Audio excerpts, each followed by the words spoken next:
తల్లిదండ్రులు చేసిన పాపం ఎన్ని తరాలు ఎక్కడనుందండి? 3-4 తరాలు వెళ్ళిపోతుంది అనమాట. ఆ తరాలను బట్టి ఇక్కడ ఈ లోకంలో ఉన్న వారికి శిక్ష విధించబడ్డది. ఇప్పుడు శిష్యులు అడుగుతున్నారు అనమాట, యేసయ్యని గుడ్డివాడిగా పుట్టాడు కదయ్యా, గుడ్డివాడిగా పుట్టడం బట్టి ఒకవేళ పితరులు ఏదైనా పాపం చేశారా, వాళ్ళ పితరులు చేసిన పాపాన్ని బట్టి ఇతను గుడ్డివాడై పుట్టాడా అని శిష్యులు అడుగుతుంటే దేవదేవుడు మాట్లాడుతున్నాడు, వాళ్ళు పితరులు ఏ పాపం కూడా చేయలేదు. ఎందువల్లంటే దేవుని మహిమ అక్కడ కనపరచబడడానికే అతను పుట్టివాడిగా పుట్టాడు గాని గుడ్డివాడిగా పుట్టాడు గాని వేరే ఏది కాదని చెప్తున్నారు. అదే ఇప్పుడు లాజరు చనిపోయాడు, మరియా మార్త యొక్క సహోదరుడు లాజరు చనిపోయినప్పుడు 8 దినాలకు వచ్చాడని దేవాదేవుడు 4 దినాలకు వచ్చాడు. అక్కడ కూడా అనుకుని ఉండొచ్చు, ఒకవేళ ఇతను చనిపోయాడు కదా ఎవరు చేసిన పాపం అని అన్నది. కానీ అక్కడ ఎవరు చేసిన పాపం అయితే కానే కాదు. దేవుడి క్రియలు అక్కడ ఏం చేయాలి, కనబడాలి. కనుకనే ఇప్పుడు అక్కడ లాజరు చనిపోయాడు, 4వ దినాన దేవాదేవుని ద్వారా లేచాడు. ఏదైనా దేవుని కృప మన మీద ఉన్నట్లయితే ఒక్కొక్కసారి మనకి కార్యాలు ఆలస్యం అవుతూ ఉంటాయి. ఒక్కొక్కసారి అయితే తల్లిదండ్రులు చేసిన పాపాలు శాపాలు ఏలుబడి చేస్తూ ఉంటాయి. ఈ గుడ్డివాడికి అయితే తల్లిదండ్రులు చేసిన పాపాలు ఏమాత్రం కూడా లేనే లేదు. ఎందువల్లంటే యేసయ్య లోకంలోనికి రావాలి, యేసయ్య అతను స్వస్థపరచాలి. తర్వాత చదువుకున్నాము.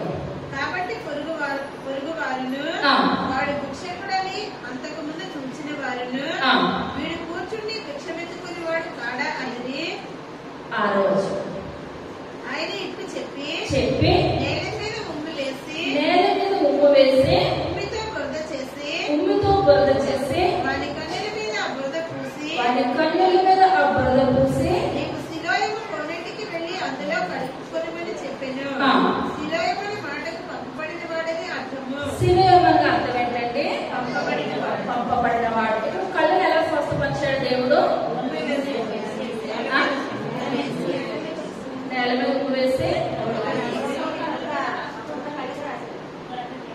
బురద చేసి, నేల మీద ఉప్పు వేసి బురద చేసి ఆ బురద కళ్ళకి రాసి నువ్వు ఎక్కడికి వెళ్ళి కడుక్కోవాలి, సిలోయము వెళ్ళి కడుక్కోమని ఎంత చెప్పాడు. ఇంకొకటి దేవుడు ఎలా చెప్పాడు? మార్కు సువార్త 8వ అధ్యాయము 22వ వచనం.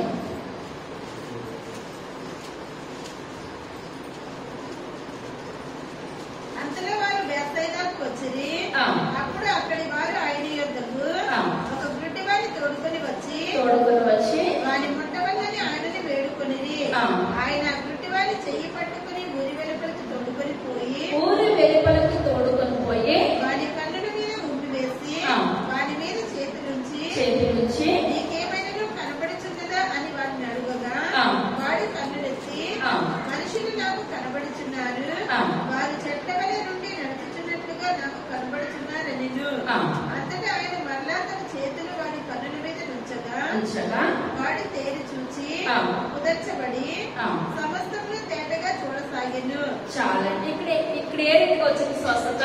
ఉమ్మి వేసి చేతులు ఉంచాడు. ఉమ్ము వేసి చేతులు ఉంటే స్వస్థత. ముందెలాగా బురద చేసి ఆ బురద కళ్ళ మీద రాసి సిలోయము కొన్నిటికి కడుక్కోమని చెప్పాడా దేవుడు? ఏం చెప్పలేదు. మూడవదిగా మార్కు సువార్త 10వ అధ్యాయము 46వ వచనం. వారు ఏర్కో పట్టణానికి వచ్చిరి. ఆయన తన శిష్యులతోనే బహు జనసమూహముతోను ఏర్కో నుండి బయలుదేరి వచ్చుచుండగా తీమయ్య కుమారుడకు భర్తమయ్యే గుడ్డి భిక్షకుడు త్రోవ పక్కన కూర్చుండెను. ఈయన నజరేయుడైన యేసు అని వాడు విని దావీదు కుమారుడా యేసు నన్ను కరుణింపుమని కేకలు వేయి మొదలుపెట్టెను. ఓరకుండి వారు అనేకులు వాడిని గద్దించిరి గాని వాడు దావీదు కుమారుడా నన్ను కరుణించమని మరి ఎక్కువగా కేకలు వేసెను. అప్పుడు యేసు నిలిచి వారిని పిలువడని చెప్పగా వారు ఆ గుడ్డి వారిని పిలిచి ధైర్యం తెచ్చుకొనుము, ఆయన నిన్ను పిలుచుచున్నాడు నెమ్మది వారితో చెప్పిరి. అంతటి వాడు బట్టలు పారవేసి దిక్కున లేచి యేసు నందుకు వచ్చి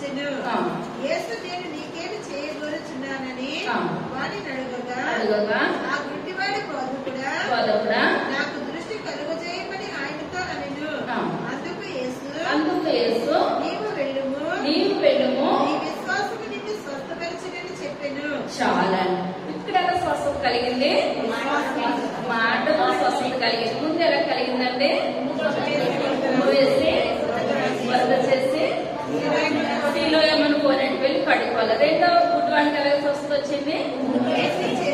ఉమ్ము వేసి చేతిలో పెట్టినప్పుడు స్వస్థత వచ్చింది. మూడో ఆయనకి మాటతో స్వస్థత వచ్చింది.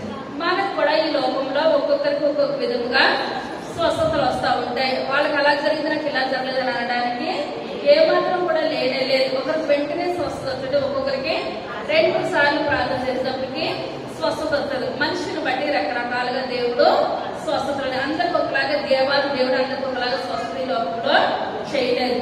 ఇక్కడ చూసుకున్నట్లయితే ముందు మళ్ళీ యోహాను సువార్తలోకి వచ్చేసినట్లయితే మీకు ఎలా స్వస్థపడాడంటే ఇతను కోనేటిలోకి వెళ్ళి కడుగుతున్నట్టు వెళ్తాను. కాబట్టి పొరుగు వారును వాడు భిక్షకుడని అంతకుముందు చూచిన వారును వీడు కూర్చుండి భిక్షమెత్తుకొని వాడు కాడా అనిరి. వీడే అని కొందరును వీడు కాడు వీరి పోలికలో ఎక్కడే మరికొందరును అనిరి. వాడైతే నేనే అనెను. వారు నీ కన్నులు ఎలాగ తెరవబడినని వాడిని అడుగగా వాడు యేసును ఒక మనుషుడు బురద చేసి నా కన్నుల మీద పూసి నీవు సిలోయమను కోనేటికి వెళ్ళి కడుగుకొనమని నాతో చెప్పెను. నేను వెళ్ళి కడుగుకొని చూపు పొందితినెను. వారు ఆయన ఎక్కడని అడుగగా వాడు నేనెరుగనెను. చాలా ఇప్పుడు ఈయన వస్తుండగా అప్పుడు ఇంకా ఇతర కళ్ళు కనపడలేదు స్థితిలో ఆ గుమ్మను బురద చేసి కళ్ళ మీద రాసి సిలోయమను కోనేటికి వెళ్ళని దేవాదేవుడు చెప్పి వెళ్ళిపోయాడు. ఆ కోనేటి దగ్గర వెనకాల వెళ్ళాడా యేసయ్య? వెళ్ళలేదు. అక్కడ వెళ్ళి కడుక్కొని ఇతనికి ఎలాగొచ్చింది? స్వస్థత వచ్చేసింది. అది స్వస్థత వచ్చేసేసి ఇతను బయటకు వచ్చినప్పుడు ప్రతి ఒక్కరు అంటున్నారు, అయ్యో మామూలు పుట్టిన కాంచి కళ్ళు ఉన్నవాళ్ళు కళ్ళు పోతే స్వస్థత వచ్చింది, కానీ గుడ్డివానికి స్వస్థత రావడం అంటే మేము ఎక్కడా చూడలేదని ప్రతి ఒక్కరు నీ కళ్ళు ఎలాగో స్వస్థపడ్డాయి, నీ కళ్ళు ఎలాగో బాగుపడాయని ప్రతి ఒక్కరు ఇతను అడుగుతూ ఉంటుంటే నన్ను ఒక ఆయన వచ్చి ఇలాగ అన్నారు, దీని ప్రకారం నాకు స్వస్థత వచ్చింది, కానీ నన్ను స్వస్థపరిచినారు ఎవరో నాకు ఎంత మాత్రం కూడా తెలియదు ఉన్నమాట చెప్తున్నాడు ఇతను. నాకు ఏమి ఇష్టం కూడా నాకు తెలియదు అని చెప్తున్నది. అప్పుడు ఆ శాస్త్రం లేని పరిచయం ఎంత మాత్రం కూడా ఒప్పుకోవట్లేదు అనమాట. అంతకుముందు గుడ్డి అయి ఉండిన వాడిని వారి పరిశీలనతో తీసుకొని పోయిరి. యేసు బురద చేసి వారి కన్నులు తెరిచిన దినము విశ్రాంతి దినము. వాడు ఎలాగో చూపు పొందెను. దానిని గూర్చి పరిసయ్యులు కూడా వారిని మరలా అడుగగా వాడు నా కన్నుల మీద ఆయన బురద ఉంచగా నేను కడుగుకొని చూపు పొందుతున్నని వారితో చెప్పెను. కాగా పరిసయ్యులలో కొందరు ఈ మనుషుడు విశ్రాంతి దినము ఆచరించట్లేదు కనుక దేవుని యొద్ద నుండి వచ్చిన వాడు కాడనిది. మరికొందరు పాపి అయిన మనుషుడు ఇలాంటి సూచకతని లేలాగా చేయగలడని. చాలా ఇప్పుడు ఏంటంటే ఎంతో బాధ, స్వస్థ పడిపోయాడని ఈ గుడ్డివాడిని ఎక్కడ తీసుకెళ్లారు? పరిసయ్యుల దగ్గరికి తీసుకొని వెళ్ళారు. పరిసయ్యుల శాస్త్రంలో ఇప్పుడు ఏమన్నా ఏదో వంక పెట్టాలి, ఏదో గుడ్డివాడి కళ్ళు వచ్చినాయని మనం ఏం చేయాలి? ఆనందించాలి, మనం సంతోషించాలి. అది కాకుండా విశ్రాంతి దినాన్న ఇప్పుడు విశ్రాంతి దినాన్ని యేసయ్య చేశారు. మనిషి రోజునాడు వీళ్ళు చేయగలుగుతారా? వీళ్ళు ఏమాత్రం కూడా చేయలేరు. ఇప్పుడు యేసయ్య చేసిన కార్యాలకి తప్పులు పట్టడానికే చూస్తున్నారు శాస్త్రులు పరిచయాలందరూ కూడా. ఇప్పుడు వాళ్ళు ఏమంటున్నారంటే నిజంగా లోకరక్షకుడైతే విశ్రాంతి దినాన్న ఎందుకు స్వస్థపడ్డారు? విశ్రాంతి దిన స్వస్థపడ్డ తప్పే వచ్చింది వీళ్ళకి? ఈయన నిజమైన దేవుడైతే ఎంత మాత్రం కూడా కానే కాదు. ఎందువల్లంటే అక్కడ ఉన్న వారందరూ కూడా యేసయ్య ఇంకా రాలేదనే చెప్తారు, కానీ యేసయ్య వచ్చాడు, ఈయన యేసయ్య అంటే ఎవరు కూడా నమ్మే విధానం లేదు. ఇప్పటికీ కూడా యేసయ్య ఇంకా వస్తారని ఎదురు చూస్తున్నారు, కానీ ఆయన రావడం అయింది. మళ్ళా పైకి సిలువ వేయబడి వాళ్ళ పైకి ఆరోహం అయ్యే చెప్పినా సరే అక్కడ వాళ్ళు ఎంత మాత్రం కూడా నమ్మనే నమ్మరు. ఇక్కడ మనం చూసుకున్నట్లయితే ఇప్పుడు శాస్త్రంలో పరిచయాలు నిజంగా ఈయన దేవాతి దేవుడు అయితే విశ్రాంతి దినాన్న ఆయన ఎందుకు చేస్తాడు? ఆయన ఏమాత్రం కూడా దేవుడు కాదని అంటున్నారు. తర్వాత ఇప్పుడు వారిలో వేగము పుట్టెను. కాబట్టి వారు మరలా గుడ్డివానితో అతడు నీ కన్నులు తెరిచినందుకు నీవు అతని గూర్చి ఏమని కొనుచున్నావని అడుగగా వాడు ఆయన ఒక ప్రవక్త అనెను. వాడు గుడ్డివాడై ఉండి చూపు పొందినని యూదులు నమ్మక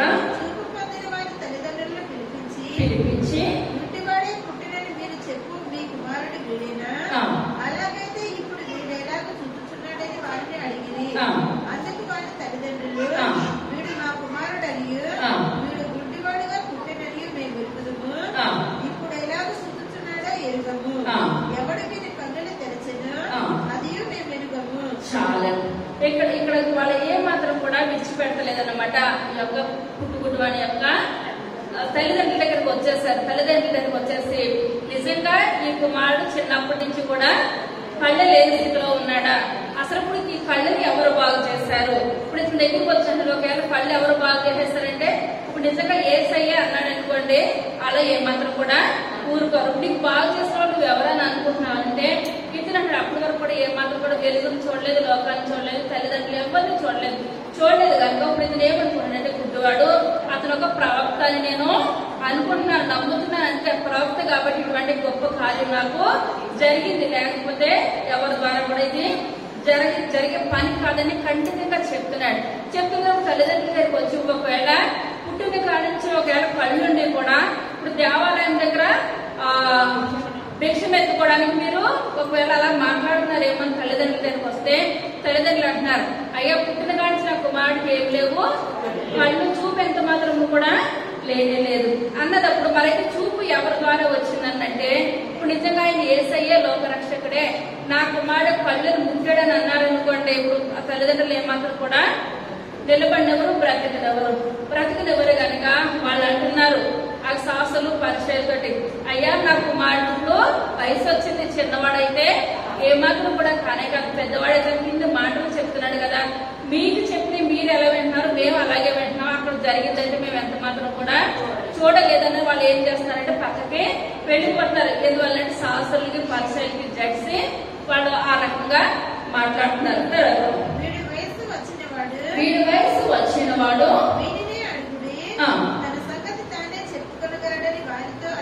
వారితో అదిరి వారి తల్లిదండ్రులు యూదులకు భయపడి అలాగూ చెప్పిరి. ఎందుకనినా ఆయన క్రీస్తుని ఎవరైనా ఒప్పుకొని ఎడల వారిని సమాజ మందిరంలో నుండి వెలివేతుమని యూదులు అంతకు మునుపు నిర్ణయించుకుని ఉండిరి. కావున వారి తల్లిదండ్రులు వాడి వయస్సు వచ్చిన వాడు వాడిని అడుగుడనిరి. కాబట్టి వారు గుడ్డివాడై ఉండిన మనిషిని రెండో వారు పిలిపించి దేవుని మహిమపరచము, ఈ మనుషుడు పాపి అని మేము ఎరుగుతామని వాడితో చెప్పగా వాడు ఆయన పాపియో కాడో నేను ఎరుగను, ఒకటి మాత్రం నేను ఎరుగుదును, నేను గుడ్డివాడనై ఉండి ఇప్పుడు చూచుచున్నాను. అందుకు వారు ఆయన నీకేమి చేసెను, నీ కన్నులు ఎలాగో తెరచునని మరలా వాడిని అడుగగా వాడు ఇందాక మీతో చెప్పింది గాని మీరు వినకపోతుంది, మీరెందుకు మరలా వినగోరుచున్నారు, మీరు ఆయన శిష్యులకు కోరుచున్నారా ఏమి అని వారితో అనెను. చాలా ఎక్కువగా ఏదైనా గుడ్డు వాళ్ళని చూడండి ఎవరు చూడండి కోపము ఎక్కువ అంటారు, నిజమంట కానీ ఎక్కువై ఉండాలేమో, చిరాకు ఎక్కువ పడతారంట. ఇప్పుడు ఇక్కడ స్వస్థపడ్డారంటే సంతోషం లేదు గుడ్డువానికి, నీకు ఎలాగొచ్చినాయి అక్కడికి వెళ్తున్నారు ఇక్కడికి వెళ్తున్నారు, పరి విధాలుగా బాధలు పెట్టేస్తారు. అసలు నువ్వేమనుకుంటున్నావు అంటే ముందు ఆయన ఏమన్నాడు ప్రాక్త అనుకుంటున్నాను అంటారు. మరలా వచ్చి మరలా నువ్వేమనుకుంటున్నావు, ఆయన నీకు ఎలా స్వస్థపరిచాడు అడుగుతుంటే ఇప్పుడు ఇతను కోపం వచ్చేసి అంటున్నాడు, ఒకవేళ మీరు కూడా శిష్యులు అయిపోదామన్నానని నన్ను నిన్ను ప్రశ్నలు వేస్తున్నారని అప్పటికి వాళ్ళకి ఏమొచ్చేసింది, కోపం వచ్చేసింది. వీళ్ళు ఎవరు శిష్యులు అంటే కింద చదువుకున్నాం. అందుకు వారు ఆయన నీకేమి చేశాను, నీ కన్నులు ఎలాగో తెరచునని మరలా వాడిని అడుగుగా వాడు ఇందాక మీతో చెప్పింది గాని మీరు వినకపోతుంది, మీరెందుకు మరలా వినకోరుచున్నారు, మీరు ఆయన శిష్యులకు కోరుచున్నారా ఏమి అని వారితో అనెను. అందుకు వారు నీవే వారి శిష్యులము, మేము మోషే శిష్యులము. ఇప్పుడు ఎవరు శిష్యులు అంటే మోషే శిష్యులు. మోషేను సృష్టించింది ఎవరు, మోషేను వాడుకున్నది ఎవరు, ఇదంతా విడిచిపెట్టేసి మేము ఎవరు శిష్యులు అంటున్నారు, మోసే శిష్యులు. ఇప్పుడు మోషే గారు కూడా దేవుడు వస్తాడనే చెప్పారు. ఇప్పుడు అక్కడ ఐదుకు వెళ్ళాలంటే అయ్యా మీ దేవుడు నేనేమని చెప్పాలంటే ఉన్నవాడును వాడునే ఉన్నానని చెప్పమన్నాడు కానీ అంతకు మించి ఏది కూడా మోసేతో చెప్పలేదు. వీళ్ళు ఏమంటారంటే మేము మోసే శిష్యులము, మేము వేసే శిష్యులము కాదు, ఆయన వేసే ఏసై కాదని నిజంగా ఆయన వచ్చాడు, రాలేదు రాలేదు రాలేదని అనుకుని మనం ఒకరు నోరు మూసుకున్నాం అనుకోండి, దేవుడు ఎవరికి స్వరాన్నిస్తాడో? నోరు లేని జంతువులకి స్వరాన్నిస్తాడు. ఏ జంతువులు వాడబడి దేవుని సన్నిధిలో? గాడిద ఎవరి దగ్గర వాడబడింది? బిలాము దగ్గర వాడబడింది. ఆ గాడిద ద్వారా దేవుడు ఎవరిని వాడుకున్నాడు? బిలాము బుద్ధి చెప్పడానికి గాడిదను వాడుకున్నాడు. ఇంకా కాగి మంచి పనే చేసింది, కాకపోతే చేప ఎవరు బుద్ధి చెప్పడానికి? యోనాకి బుద్ధి చెప్పడానికి చేప ముత్యాన్ని వాడుకున్నాడు. ఇంకా ఇంకా ఇంకా ఇంకా ఒక 2 పేరు. సింహాలకి ఎవరు బుద్ధి చెప్పలేదు కదా, సింహాలు నోళ్ళు మూసేసి పేరు గారికి బుద్ధి చెప్పడానికి కోడిని వాడుకున్నాడు అనమాట. 3 సార్లు అబద్ధం ఆడేటప్పటికి ఎవరు పూసేశారు? కోడి పూసేసింది. ఇక లోకమంతా నోరు మూసుకున్నా దేవుడు ఎవరిని వాడుకుంటాడో? నోరు లేని జంతువులు వాడుకొని ఆయన పని ఆయన జరిగించుకుంటాడు అంతవరకే. కానీ మనం ఒకరు మేము వాడబడము, ఆయన ఏసై కాదని మనం ఒకరు మూసుకుంటే మాత్రం లోకము ఆగిపోయేదైతే ఎంత మాత్రం కూడా లేనే లేదు. ఆ యొక్క జంతువులు నోరు తెచ్చాడట, జంతువులే ఏసైను స్తుతిస్తాయి, ఆరాధిస్తాయి. కానీ ఇక్కడ అందరూ ఒకటి అయిపోయి వీరికి స్వస్థత ఎలాగొచ్చింది? స్వస్థత ఎలాగొచ్చిందంటే ఈ పుట్టుకుట్టు వాడు అంటున్నాడు, ఒకవేళ మీరు కూడా శిష్యులు అయిపోదాం అనుకుంటున్నారు. ఇంత గొప్ప కార్యము దేవుని వల్ల పొందుకున్నాడు. కానీ ఎక్కడ కూడా శాస్త్రులు పరిచయాలు మనుషాంతి అన్నది ఎంత మాత్రం కూడా ఉంచే విధానం లేదు. ఇర్మియా గ్రంథము 29వ అధ్యాయం 11వ వచనం.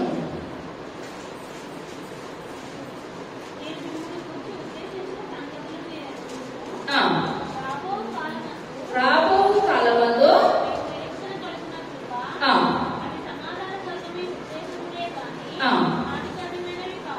కాదండి. ఇప్పుడు ఇదంతా కూడా మనకి ఎటువంటిదండి? సమాధానకరమే కానీ హానికరము ఎంత మాత్రం కూడా కానే కాదు. లూకా సువార్త 16వ అధ్యాయము 19వ వచనం. అతని గోదారంగ బట్టలను సన్నపునార వస్త్రములను ధరించుకొని ప్రతిదినము బహుగా సుఖపడుచుండేవాడు. లాజరును ఒక దరిద్రుడుండెను. వాడు కురుపులతో నిండిన వాడే ధనవంతుని ఇంటి వాకిట పడి ఉండి అతని బల్ల మీద నుండి పడి రొట్టె ముక్కలతో ఆకలి తీర్చుకొనగోరెను. అంతేకాక కుక్కలు వచ్చి వాని కురుపులు నాకెను. చాలా ఇక్కడ మనం చూసుకున్నట్లయితే ఇప్పుడు ఏసై ఏదైనా వాడచ్చు కదండి, కానీ ఉమ్మే ఎందుకు వాడాడంటే ఉమ్ములో ఏమున్నది? స్వస్థత ఉన్నదనమాట. ఉమ్ములో ఎప్పుడు కూడా స్వస్థత కూడా ఉంటది. ఇప్పుడు దేవాది దేవుడు ఆ యొక్క ఉమ్ము రాసి బురద చేసి కడుక్కోమన్నాడు. ఇంకొక మనిషికి అయితే ఉమ్ము రాసి స్వస్థత వచ్చేసింది, ఉమ్ములో స్వస్థత వచ్చేసింది. ఇక్కడ చూసుకున్నట్లయితే ధనవంతుడు లాజరు ఇద్దరు ఉన్నారు. ధనవంతుడు లాజరు ఇద్దరు ఉంటుండగా ధనవంతుడు బహుగా సంపాదించుకున్నాడు అనమాట. అతను తినడం తాగడం సుఖించడం ఇంతే తప్పించి రెండోది ఎంత మాత్రం కూడా లేనే లేదు. ఎదుటి వారికి పెట్టే మనస్తత్వం ధనవంతుల్లోనూ ఏమాత్రం కూడా లేదు. అతను తినే బల్ల ముందు ఒక ఎవరున్నారండి? లాజరు అనే ఒక అతను ఉన్నాడు అనమాట. ఒళ్ళంతా కురుపులు ఎటువంటి కురుపులతో ఉన్నాయి. ఆ గోపుకోవడానికి కూడా గోరులు లేవు. ఆ యొక్క సెలబ్రేషన్తో ఏం చేస్తున్నాడు? శరీరాన్ని గోపుకుంటున్నాడు అనమాట. ఆ గోపున్న సమయంలో అనుకుంటున్నాడు తెల్లవారితే ఆ యొక్క ధనవంతులు వచ్చి బల్ల దగ్గరకు. ఇప్పుడు ఉన్న వాళ్ళ పిల్లలు చూడండి, సగం తింటారు, సగము పాడేస్తారు. అదే లేని వాళ్ళ పిల్లలు ఉన్నదే కట్టుమంటే పెట్టిన కాడికి శుభ్రంగా కట్టుమంటే తింటారు అనమాట. ఎందువల్లంటే ఉన్న వాళ్ళ స్థితి అలా ఉంటుంది, పేదరికం ఉన్న వాళ్ళ స్థితి ఈ విధంగా ఉంటుంది అనమాట. ఇక్కడ చూసుకున్నట్లయితే ధనవంతుడు ఏం చేస్తున్నాడంటే సగం తింటున్నాడు, సగము కింద పడేస్తున్నాడు. పెద్దవాడు అయిందంత పాడేసిన అవసరం ఏముంది? ఏంటంటే తనకి ఎక్కువైపోయింది, డబ్బు ఎక్కువైపోయింది కనుక రొట్టె ముక్కలు ఏం చేస్తున్నాడు? కింద పడేస్తున్నాడు. కింద పడేస్తూ ఉంటుండగా ఆ పడేసి తినేసి ఎప్పుడైతే వెళ్ళిపోతాడో ఆ వెళ్ళిపోయిన వెంటనే లాజరు వచ్చి ఏం చేస్తున్నాడు? ఆ బల్ల కింద పడి రొట్టె ముక్కలు, ఆ కింద పడి రొట్టె ముక్కలతో తిని అతను బ్రతుకుతున్నాడు అనమాట.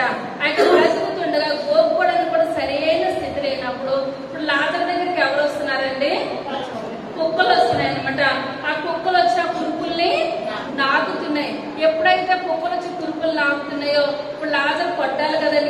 ఎప్పుడు నాకుతూ ఉంటే లాజకు మంచిగా ఉంటుంది. ఆ కురుపులకి ఏం కలుగుతుంది? స్వస్థత కలుగుతుంది అనమాట. ఆ స్వస్థత కూడా ఎందులో ఉన్నది? ఉమ్ములో ఉన్నది. ఉమ్ములో ఉన్నది కనుకనే ఇక్కడ లాజరుకి స్వస్థత అవుతుంది. ఆ స్వస్థత రావడం చూసి అతను అక్కడ కుక్కల ద్వారా అతను ఏం కలుగుతున్నాడు?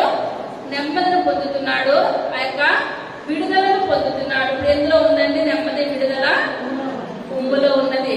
ఉమ్ములో ఉన్నది కనుక దేవాదేవుడు గుడ్డు వాళ్ళకి ఏమీ రాయలేదు. ఆ ఉమ్ము ఒకటే రాస్తాడనమాట. యోహాను సువార్త 3వ అధ్యాయము 17వ వచనం. లోకము తన కుమారుని ద్వారా రక్షణ పొందుటకే గాని లోకమునకు తీర్పు తీర్చుటకు దేవుడాయనను లోకములోనికి పంపలేదు. చాలా యేసు ఎలాగొచ్చారండి లోకంలోనికి? రక్షణ మనకందరికి రక్షణ ఇవ్వడానికే తప్పించి తీర్పు తీర్చడానికి ఎంత మాత్రం కూడా యేసయ్య లోకంలోనికి రాలేదు. ఇప్పుడు ఇక్కడ శాస్త్రులు పరిచయాలు రకరకాలుగా గుడ్డివాడిని శోధిస్తున్నారు, యేసయ్యని శోధిస్తున్నారు. ఆయన శోధించినప్పుడు ఆయన తీర్పు తీర్చాలంటే ఒక నిమిషం అయితే కాదు. మీ అందరు కళ్ళు పోవును కాకంటే ఏమైపోతాయి? పోతాయి. మీరందరూ పతనం అయిపోతారు కాకంటే అన్ని అయిపోతాయి. కానీ ఆ విధంగా ఆయన తీర్పు తీర్చడానికి లోకంలోనికి దేవుడు ఎంత మాత్రమును కూడా రాలేదు. కానీ మన అందుకే రక్షణ ఇవ్వడానికి దేవాది దేవుడు ఈ లోకంలోకి వచ్చాడు అనమాట. ఆది కాండము 49వ అధ్యాయము 10వ వచనం.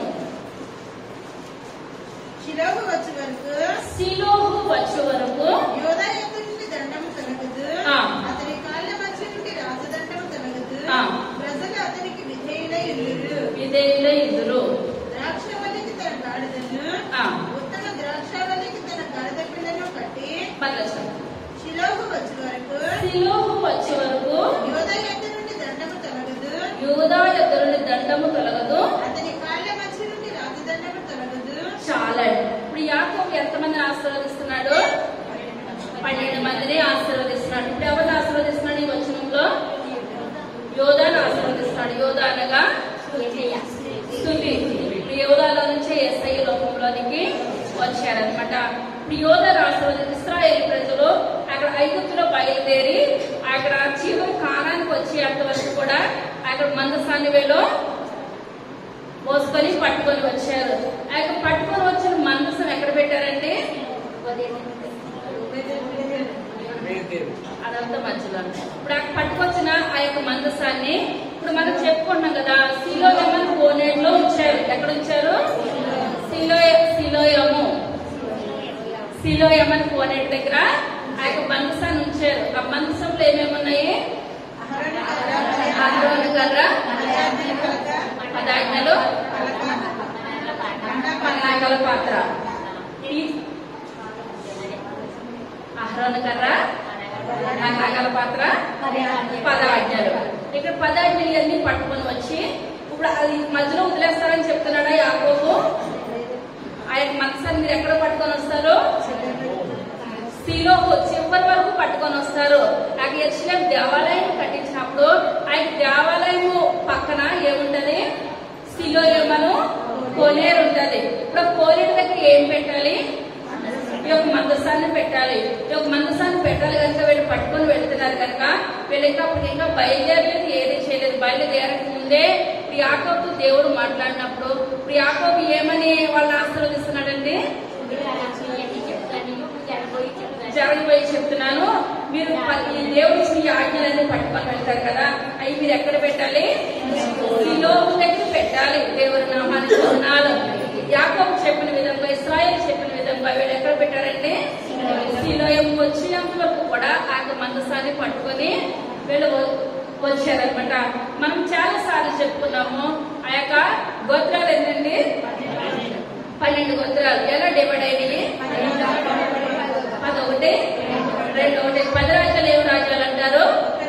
ఉత్తర రాజ్యాలు అంటారు. 2 రాజ్యాలని దక్షిణ రాజ్యాలు అంటారు. ఆ యొక్క 10 రాజ్యాలు పరిపాలించిన రాజులు ఎవరు కూడా మంచి వాళ్ళు ఎంత మాత్రం కూడా లేనే లేదు. 2 రాజ్యాల్లో పరిపాలించిన వారు అక్కడక్కడ దావీదు అని, హిజ్కియా అని కొంతమంది మంచి వాళ్ళు ఉన్నారనమాట. ఇప్పుడు యోధా, బెన్యామీను ఇప్పుడు వీళ్ళు పట్టుకొని వచ్చి ఇప్పుడు ఏం చేయాలి? ఈ యొక్క సిలోహులో ఈ యొక్క పెట్టారనమాట. పెట్టారనమాట. పెట్టారైతే ఇప్పుడు అర్షులు రాజు ఉన్నాడు అనమాట. ఇప్పుడు హిజ్కియాని చుట్టేసి హిజ్కియా మీద ఇప్పుడు ఎలా వస్తున్నాడో, వాళ్ళకి దారి లేకుండా వాళ్ళ మీద యుద్ధానికి వచ్చేయాలి. ఇప్పుడు యుద్ధానికి రావాలనంటే ముఖ్యంగా వాళ్ళకి ఏం చేయాలి? మొట్టమొదటిగా ఒక దేశం మీద యుద్ధానికి రావాలంటే ముఖ్యంగా ఏం చేయాలి? వాళ్ళు పకడ్బందీగా రావాలనంటే వాళ్ళకి తెలవకుండా సడన్ గా వాళ్ళ దేశం మీదకి వచ్చేయాలి అని అనుకుంటే ఏం చేస్తారు?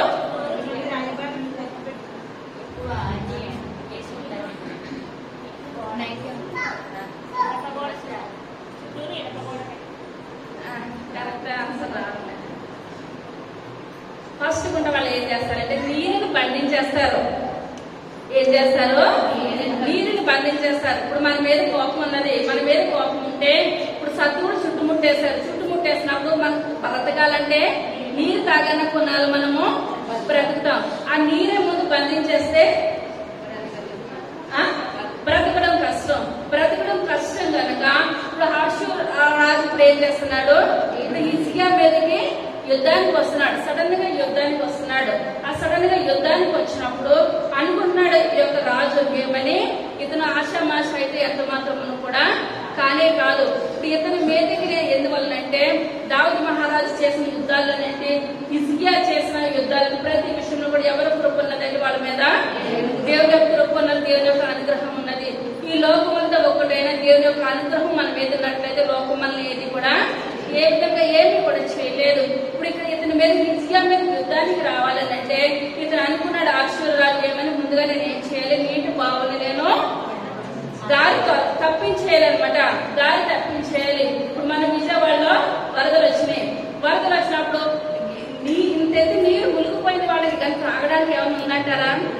తాగడానికి లేకనే వాళ్ళు వెళ్ళిపోయారు. అక్కడిక్కడ తాగడానికి ఉన్నట్లయితే ఇంట్లో ఆల్రెడీ బియ్యం ఉండొచ్చు, సరుకులన్నీ ఉండొచ్చు, కానీ వాళ్ళకి ఏం లేదు, తాగడానికి నీరు లేదు. ఎప్పుడైతే నీరు అలాగుందో కరెంట్ ఉండదు. కరెంటు లేకపోతే మనకి ఏది కూడా మెయిన్ కరెంట్ లేకపోయినా వాటర్ అన్నది మనకు ఉన్నట్లయితే కొత్త గొప్ప మనం బ్రతికేయచ్చు అనమాట. కానీ ఏది లేకనే వాళ్ళ అంత బాధలో ఇబ్బందులు పడ్డారు. ఇక్కడ చూసుకున్నట్లయితే నీరు లేకుండా ఎలా ఉండగలుగుతారండి? ఎంత మాత్రం కూడా ఉండలేదు. ఎప్పుడైతే దాహంతో అలమటించారో ఇప్పుడు శత్రువు వచ్చి వాళ్ళ మీద ఏం చేస్తుంది? దాడి చేసేస్తుంది. ఎప్పుడైతే దాడి చేసేసారో అది శత్రువు విజయానికి వచ్చేస్తుంది. వీళ్ళు ఏం చేస్తారు? అంతకంతకి కోల్పోతారు అనమాట. ఈ విధంగా కోల్పోతారు కనుకనే ఇప్పుడు ఆ యొక్క హిజ్కియా దేవుడు గొప్ప తెలివితేటలు ఇచ్చారు.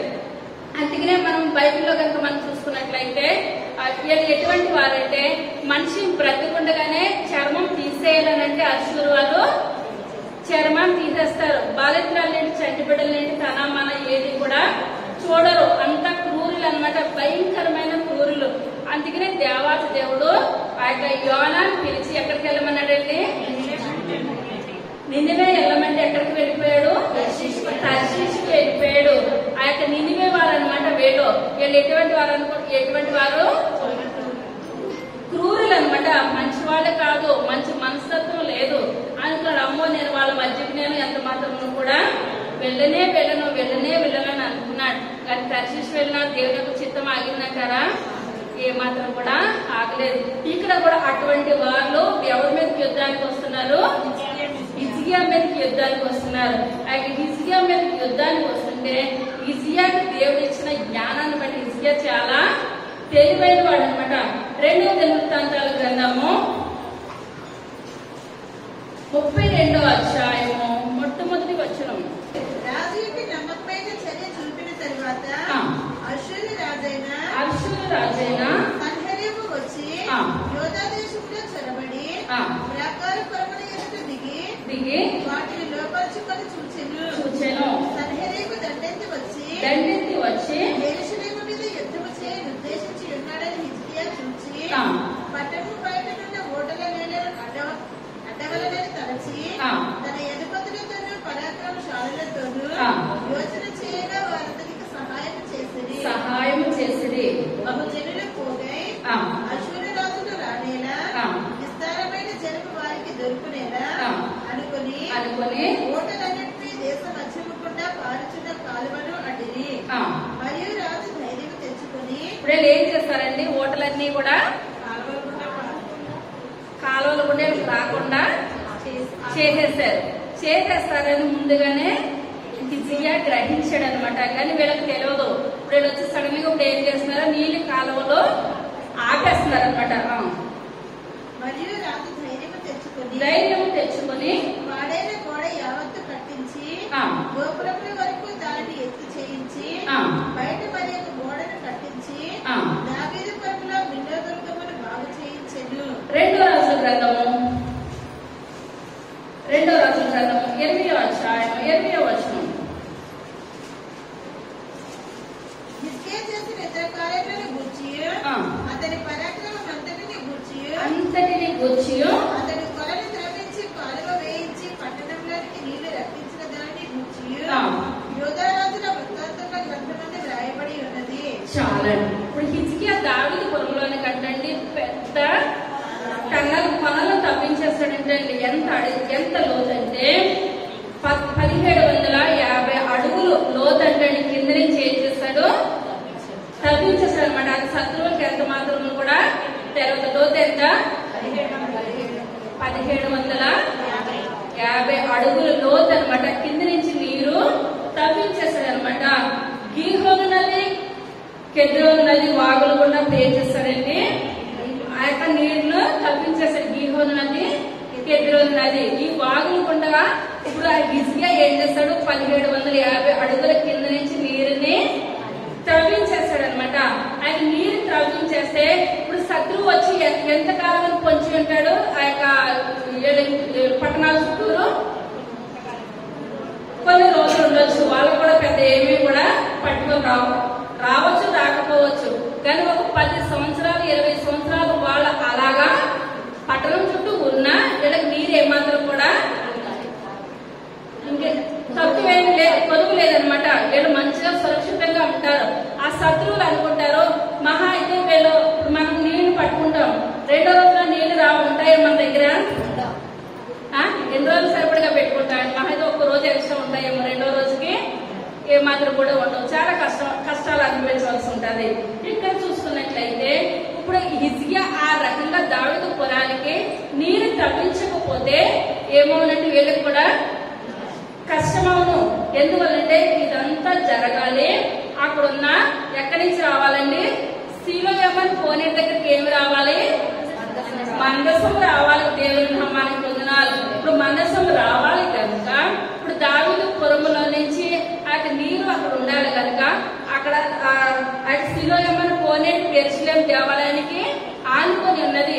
ఎప్పుడు కూడా అది ఎండవలసిన అవసరం లేదు. ఎప్పుడు కూడా అది ఉన్నతంగా స్థితిలోనూ దీవెనకరంగా ఉండాలి. సీలో ఏమని పోలేరు ఆశీర్వాదకరంగా ఉండాలి. ఎందువల్లంటే యేసయ్య మళ్ళా హిజ్కియా కాలం నుంచి యేసయ్య కాలానికి కూడా అందులో నీరు ఉన్నట్లయితే గుడ్డివాడు ఏం చేయాలి, అక్కడ స్వస్థత పడాలి. అక్కడ నీరు లేకపోతే గుడ్డివాడు స్వస్థత వస్తుందా, ఎంత మాత్రం కూడా రాదు. ఇప్పుడు ఇక్కడ ఏం చేస్తాడంటే కెద్రోను వాగు, గీహోను వాగు, ఆ నదుల గుండా ఏమొచ్చేస్తుందంటే నీరు 1750 అడుగుల లోతు నుంచి అక్కడ కింద నుంచి అక్కడ నదుల దగ్గర నుంచి ఎప్పుడు కూడా నీరు వస్తానే ఉంది. ఇప్పుడు శత్రువులు వచ్చారు, భయంకరమైన శత్రువులు వచ్చారు. అక్కడ చర్మాన్నే పీకేసేటువంటి శత్రువులు వచ్చారు. కానీ శత్రువులు వచ్చి వాళ్ళే వెళ్ళిపోయారు. విజయం ఎవరికి వచ్చింది, హిజ్కియాకి గొప్ప దేవుడు విజయాన్ని దయచేశాడు. ఎందువల్లంటే దేవుని కృప, దేవుని యొక్క ఆశీర్వాదం మన మీద ఉన్నట్లయితే శత్రువు మన మీద ఏమాత్రం కూడా దాడి చేసే విధానము ఎంత మాత్రము కూడా లేనేలేదు. కీర్తన గ్రంథము 46వ అధ్యాయము 4-5 వచనాలు. ఒక నది కలదు, దాని కాలువల దేవుని పట్టణమును సర్వోన్నతుని మందిరపు పరిశుద్ధ స్థలమును సంతోషపరుచుచున్నవి. దేవుడు ఆ పట్టణంలో ఉన్నాడు. ఎక్కడున్నాడంటే దేవుడు ఆ పట్టణంలో ఉన్నాడు. కనుక శత్రువు ఏమైనా చేయగలిగిందా వీళ్ళని? శత్రువు ఎంత మాత్రం కూడా ఏమీ చేయలేదు. దేవుడు మన పక్షం ఉండగా మనకు విరోధి ఎవరు కూడా లేరు. ఇప్పుడు దేవుడు అక్కడ ఉన్నాడు కనుక ఎలాగొచ్చిందో శత్రువు అలాగే వెళ్ళిపోయింది. దేవుడు మనం ఎక్కువగా ప్రార్థన చేసుకోవాలి. ప్రభా నాకు శత్రువు దాడి ఎక్కువగా ఉంది, నాకు మీరేం చేయాలి, సహాయం చేయాలి. ఇశ్రాయేలు కాపాడువాడు నిద్రపోడు, ఆయన కొనుక్కు కూడా నిద్ర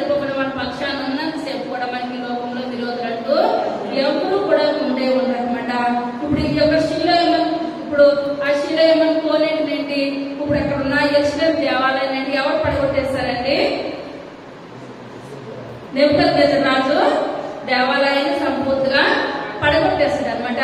అక్కడ దేవాలయాన్ని సంపూర్తిగా పడగొట్టేసి అక్కడ ఉన్న ఇశ్రాయేల్ ప్రజల్ని వాళ్ళు ఎక్కడ తీసుకుని వెళ్ళిపోయాడు? బబులోను చెరకి తీసుకొని వెళ్ళిపోయాడు. బబులోను చెరకి తీసుకొని వెళ్ళిపోయినప్పుడు ఎన్ని సంవత్సరాలు ఉన్నారండి వాళ్ళు బబులోను చెరలోను? 70 సంవత్సరాలు చెరున్నారు. 70 సంవత్సరాలు చెరున్న తర్వాత ఇప్పుడు ఎవరు వచ్చారు? వెళ్ళి వెళ్ళమని చెప్పమని అనడానికి కోరేష్ వచ్చాడు అనమాట. కోరేష్ వచ్చి మీ దేశానికి వెళ్ళి మీరు ఏం చేయాలి? మందిరాన్ని కట్టుకోమని చెప్పినప్పుడు అక్కడ కొంతమంది బయలుదేరి ఎక్కడికి వచ్చారు? యెరూషలేము దేవాలయం కట్టడానికి మొదలు పెట్టారు. ఆ కట్టడానికి మొదలు పెట్టి ఉంటుండగా కొంత కట్టేటప్పుడు మళ్ళా చుట్టుపక్కల వాళ్ళు ఏం చేస్తారండి? పని ఆపించేస్తారనమాట. పని ఏమాత్రం కూడా ముందుకు వెళ్లకుండా ఆపించేస్తారు. ఆపించేసినప్పుడు అక్కడ వారందరూ కూడా అయితే ఇంక యెరూషలేము దేవాలయము ఇంకెంతటితో ఆగిపోతున్నారని అనుకుని వాళ్ళు ఏం చేయాలనుకున్నారు? వాళ్ళు ఎవరి ఇల్లు వాళ్ళు వెళ్ళిపోయి వాళ్ళ గృహాలు కట్టుకుంటున్నారు. వాళ్ళ సొంత పనులు వాళ్ళు చేసుకుంటారు అనమాట. చేసుకున్నప్పుడు హగ్గై వచ్చారు, జకర్యా గారు వచ్చారు. వచ్చి అప్పుడు చాలా బాధపడ్డారు, చాలా దుఃఖించారు.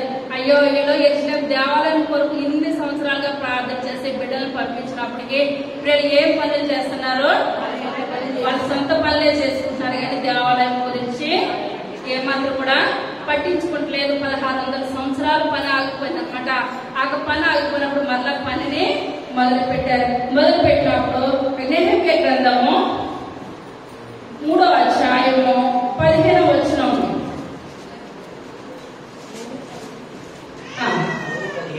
అటు వెనుక ఇస్పా ప్రదేశములకు అధిపతి అయిన కొల్హెజే కుమారుడైన షల్లూము దాని యొక్క గుమ్మమును బాగు చేసి కట్టిన తరువాత దానికి తలుపులు నిలిపి తాళములను గడియలను అమర్చెను.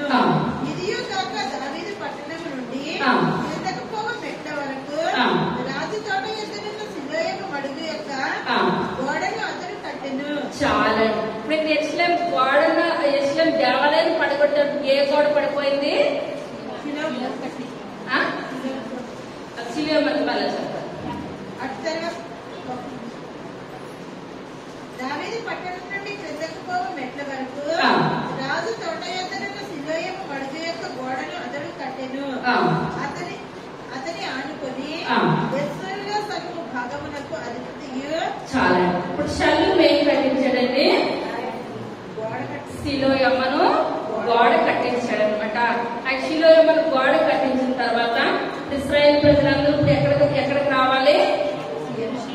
యెరూషలేముకి రావాలి. వాళ్ళు యెరూషలేము దగ్గరికి వచ్చి అక్కడ వాళ్ళు ఏం చేస్తారు? బలులు అర్పిస్తారు అనమాట. ఆ దినాల్లో ఏమున్నాయి? యేసయ్య సిలువ ముందు బలులు అనమాట. ఆ యొక్క బలులు అర్పిస్తారు. ఆ యొక్క బలులు అర్పించినప్పుడు గొర్రెలు గాని మేకలు గాని ఎడ్లను గాని వాళ్ళందరూ కూడా బలి అర్పించినప్పుడు అక్కడ యాజకులు ఉంటారు. బలిపీఠాన్ని గోడ కట్టించారు. అక్కడ బలిపీఠాన్ని కట్టించారు. బలిపీఠాన్ని కట్టించినప్పుడు ఆ తూర్పు వైపున కొంతమంది యాజకులు, ఉత్తరం వైపున కొంతమంది యాజకులు ఉంటారు. కొంతమంది యాజకులు ఉండి ఒక యాజకుడు ఏం చేస్తారంటే ఒక బంగారు గిన్నెతోటి అక్కడ సిలోహలో ఉన్న ఆ యొక్క నీరుని పట్టుకొని వస్తాడనమాట. యాజకుడు ఏం పట్టుకొని వస్తారండి? నీరుని పట్టుకొని వస్తారు. ఆ యొక్క నీరుని పట్టుకొని వచ్చి అక్కడ బలిపీఠం మీద వేస్తారు. బలిపీఠం మీద వేసినప్పుడు అక్కడ ఏం అర్పిస్తారు? బలులు అర్పిస్తారు. ఆ యొక్క బలులు అర్పించినప్పుడు అవి ఎక్కడికి వెళ్తూ ఉంటాయి? సిలోయము కోనేటిలోనికి వెళ్ళిపోతూ ఉంటాయి. ఒక పక్కన బలులు అర్పిస్తూ ఉంటారు. ఒక పక్కన యాజకుడు ఏం చేస్తాడంటే ఆ యొక్క ద్రాక్ష రసాన్ని పోస్తూ ఉంటారు. ఇవన్నీ కూడా ఎక్కడికి వెళ్ళిపోతాయండి? ఆ యొక్క సిలోయమ్మను కోనేటిలోనికి వెళ్ళిపోతాయి. యేసయ్య ఈ లోకంలో ఉన్నప్పుడు అప్పుడు సిలోయము కోనేటి దగ్గర జరిగితే ఇప్పుడు ఈ యొక్క దినాల్లో చాలా మంది గుడారాల పండుగని చేస్తూ ఉంటారు. ఇప్పుడు గుడారాల పండుగ దగ్గర ఉన్నప్పుడు యేసయ్య బోధిస్తూ అంటున్నారు, దప్పిగొన్న వాళ్ళారా నా ఎద్దకు రండి దేవాతి దేవుడు మాట్లాడుతున్నారు. ఇప్పుడు ఆ పండుగని ఈ యొక్క దినాల్లో కూడా గుడారాల పండుగని చాలా మంది ఆచరిస్తూ ఉంటారు అనమాట. అక్కడ ఆ పండుగ దినాల్లోకి వచ్చిన వాళ్ళందరూ కూడా అక్కడ ఏమర్పిస్తారు? బలులు అర్పిస్తారు. అక్కడ గొర్రెలు మేకలు ఎడ్లు అంతా కూడా బలులు అర్పించాలంటే అక్కడ గోడ కట్టి ఉండాలి. అక్కడ ఇశ్రాయేల్ ప్రజలు ఇప్పుడు ఏం పట్టుకు రావాలంటే ఆ యొక్క మందసాన్ని పట్టుకొని అక్కడ పెట్టాలి. ఇప్పుడు మనసు అంతా అక్కడ ఉన్నది కనుక ఇప్పుడు వాళ్ళందరికీ ఏం కలుగుతుంది? స్వస్థత కలుగుతుంది. దేవుని నామానికి వందనాలు.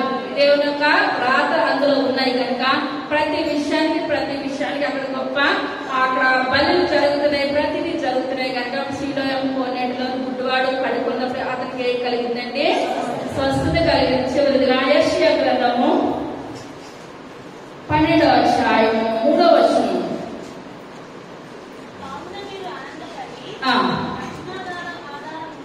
రక్షణాధారమైన చేదుకొందరు. మనం ఎలా ఎటువంటి నీళ్లు చేదుకోవాలంటే రక్షణాధారమైన బావుల్లో నీళ్లు చేదుకోవాలి. బావుల్లో నీళ్లు చేదుకున్నట్లయితే మన కుటుంబానికి ఏంటండి స్వస్థత, మన కుటుంబానికి గొప్ప విడుదల.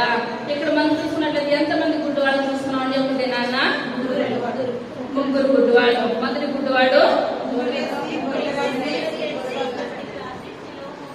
యోహాను సువార్త 9:35. పరిసయ్యులు వారిని వెలివేస్తుడని యేసు విని వారిని కనుగొని నీవు దేవుని కుమారుని యందు విశ్వాసం ఉంచుచున్నావా అని అడిగాను. అందుకు వాడు ప్రభువా నేను ఆయన యందు విశ్వాసం ఉంచుటకు ఆయన ఎవరిని అడుగగా యేసు నీవు ఆయనను ఉంచుచున్నావు, నీతో మాట్లాడుచున్నవాడు ఆయనే అనిను. చాలా. ఇప్పుడు కళ్ళు ఎప్పుడైతే కళ్ళుకు స్వస్థత వచ్చిందో పరిశీలన ఇతను ఏం చేశారు? ఇప్పుడు ఇతను చేసిన తప్పేమన్నా ఉందంటారా? ఇప్పుడు వరకు కళ్ళు లేవు, ఇప్పుడు ఎవరు బాగు చేయలేదు. బాగు చేయించినా పుట్టుకుటువంటి కళ్ళు ఎంత మాత్రం కూడా రానే రావు. ఇప్పుడు దేవాదేవుడు ఈ లోకంలోకి వచ్చాడు కనుక ఆ గుడ్డివాడు ఏం కలిగాడు? స్వస్థపడ్డాడు, స్వస్థత కలిగింది. ఇప్పుడు స్వస్థత కలిగింది అని సంతోషించడం మానేసేసి ఆ యొక్క పరిశీలన శాస్త్రులు ఇప్పుడు గుడ్డివాడిని ఇప్పుడు ఏం చేస్తారు? వెలివేసేస్తారనమాట. నువ్వు ఎవరితో మాట్లాడడానికి వీలేదు. మాట్లాడిన కానీ ఇప్పుడు ఏం చెప్తున్నాడు ఇతను? నేను స్వస్థపడ్డాను. ఇటువంటి మాట చెప్తున్నాడు కనుక ఎవరికి నచ్చట్లేదు?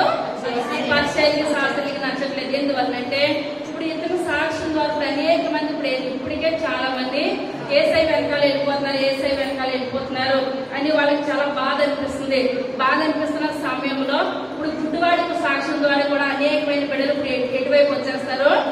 ఏసై వైపు వస్తారు. ఇప్పుడు ఏసై వైపు వస్తారు కదా, ఇతను లోకంలోనికి రాకూడదు, మనుషుల్లో తెలియకూడదు అని ఈ గుడ్డివాడిని ఇప్పుడు ఏం చేస్తారంటే వాళ్ళందరూ కలిసి వెలివేసేస్తారనమాట. ఇప్పుడు లోకమంతా వెలివేయచ్చేమో, వెలివేసిన గుడ్డివాడి దగ్గరికి ఎవరు వచ్చారు? ఏసై వచ్చాడు. దేవుని నామానికి వందనాలు.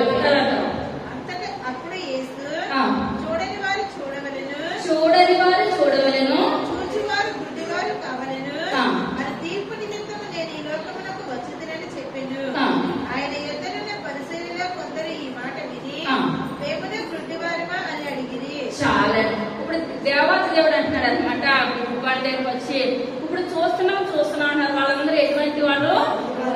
గుడ్డివారు అనమాట. కళ్ళుండి కూడా ఏమాత్రం కూడా చూసే విధానం ఎంత మాత్రం లేదు. కానీ ఇప్పుడు దాకా చూడలేని గుడ్డివాడికి ఇప్పుడు ఏం కలిగింది?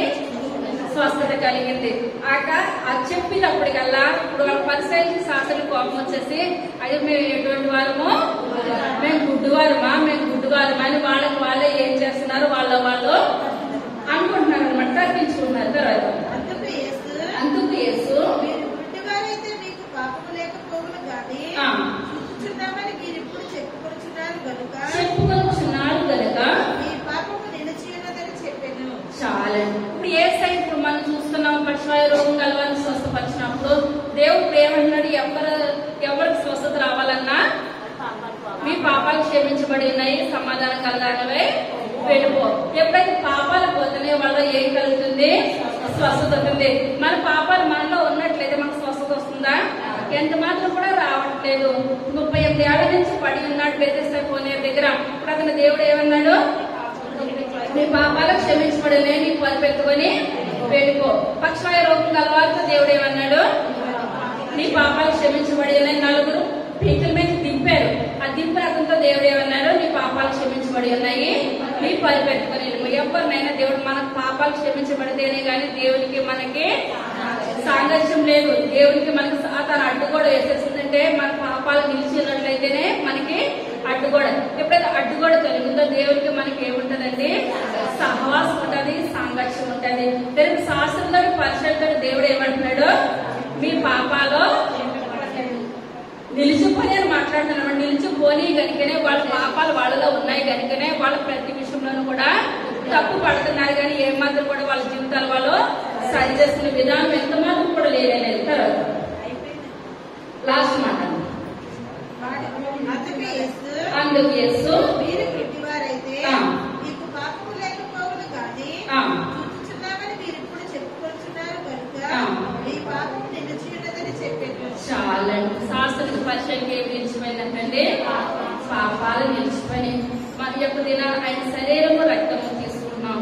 మన పాపాలు క్షమించబడాలి. మన పాపాలు పోతేనే మన దేవునితో మనకు సాంగత్యం ఉంటుంది. ఆయన శరీరాన్ని మనం తీసుకుంటాం, ఆయన రక్తాన్ని మనం తీసుకుంటాం, ఆయన ప్రేమలో మనము కొనసాగుతూ ఉంటాం. కానీ శాస్త్రానికి పరిచయం ఏమైపోయిందండి, వాళ్ళ పాపాలు నిలిచి ఉండిపోయి మనం ఈ లోకంలో ఉన్న మనము యేసయ్యా ఆయన గుడ్డివాడి పాపాలు క్షమించవయ్యా, నా పాపాలు మీరు ఏం చేయాలి, క్షమించాలి. మన పాపాలు క్షమించబడితేనే మనకి ఈ లోకంలో మార్గం ఉన్నది. కానీ లేకపోతే ఎంత మాత్రం కూడా లేనే లేదు.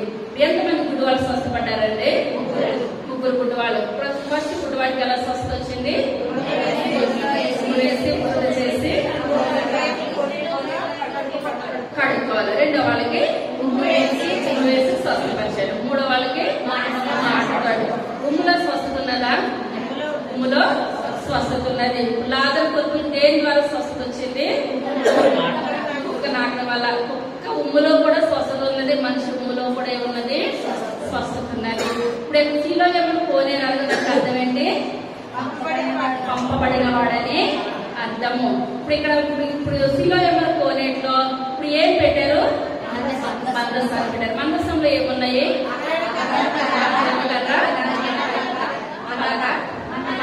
పాత్ర. ఇవన్నీ కూడా ఎక్కడ పట్టుకొని వచ్చారు? ఇశ్రాయేల్ ప్రజలు 40 సంవత్సరాల అరణ్యంలో నడిచి సీలో ఏమైనా కోనేటిలోకి వచ్చారు.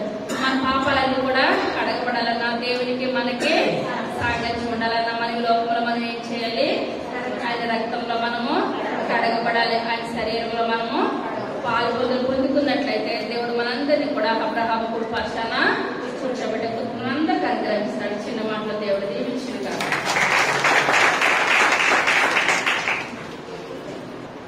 ప్రార్థన చేస్తున్నాం. సర్వశక్తి కలిగిన తండ్రి, కృప కలిగిన తండ్రి, దయచేసి నాయన మీ యొక్క ధైర్యం శ్రేష్టమైన నామాన్ని బట్టి ప్రభావ ఎక్కడైనా వందనాలు స్తోత్రాలు చెల్లించుకుంటున్నాను. జీవం కలిగిన దేవ, గొప్ప దేవ, నాయన విన్న వాక్యాన్ని బట్టి మీకు వందనాలు చెల్లించుకుంటున్నాను తండ్రి. అయ్యా మా శాస్త్రం పాపాలు పరిచయం పాపాలు ఆయన నిలిచిపోయి ప్రభా, అయ్యా నాయన గుడివాడి పాపాలు మీరు క్షమించిన ఆయన చూపు పొందిన విధానం బట్టి మీకు వందనాలు చెల్లించుకుంటున్నాను తండ్రి. అయ్యా యొక్క దినాన్ని ఆయన యొక్క శరీరాన్ని రక్తాన్ని మేము తీసుకుంటున్నాం ప్రభా. అయ్యా ఆయన శరీరంలో కాచిన రక్తంలో నాయన మా పాపాలని కడగమని అడుగుతున్నాను తండ్రి. అయ్యా మీ యొక్క రక్తంలో మాకు స్వస్థత, ఆయన మీ యొక్క శరీరంలో మాకు స్వస్థత ప్రభా. నిజమైన దేవుడు వాళ్ళు మా నోటితో మేము ఒప్పుకునే గొప్ప భాగ్యాలు దయచేయండి. వాక్యానుసారమైన జీవితాలు దయచేయండి ప్రభా. అయ్యా మేము విని విడిచిపెట్టే వారితో కాకుండా ప్రభా మీ యొక్క సన్నిధిలో జీవించే గొప్ప భాగ్యాలు దయచేయండి. అయ్యా అలనాట్లని యాకోబు చెప్పాడు ప్రభా. అయ్యా యోధాన్ని ఆశీర్వదిస్తున్న ఆయన శిలోహు వచ్చే వరకు రాజధాని తొలగిపోదని మీరు మాట్లాడారు ప్రభా. అయ్యా శిలోహులో స్వస్థత ఆయన ఇశ్రాయేల్ ప్రజలు 40 సంవత్సరాలు ప్రభా పట్టుకొచ్చిన మందసాన్ని ఆయన శిలోహులో ఉంచిన విధానాన్ని బట్టి మీకు వందనాలు చెల్లించుకుంటున్నాను తండ్రి. అయ్యా శిలోహాలుగా పంపబడిన వాడని అర్థం ప్రభా. అయ్యా ఆయన మీరు లోకంలో మా కొరకు పంపబడ్డారు ఆయన, అందరిని బట్టి మీకు వందనాలు చెల్లించుకుంటున్నాను తండ్రి. అయ్యా అయితే దినాన్ని యొక్క శరీరాన్ని రక్తాన్ని మీకు తీసుకుంటున్నట్టుగా ఎవరు అవేగంతో కాకుండా వివేకం కలిగి తీసుకొని బాబు మీ ద్వారా నాయన మీరు పొందిన గొప్ప కృపను ధన్యతను దయచేయాలి. త్వరగా రాబోచున్న యేసయ్య నామమున వేడుకొంచున్నాము తండ్రి. ఆమేన్. హల్లెలూయా.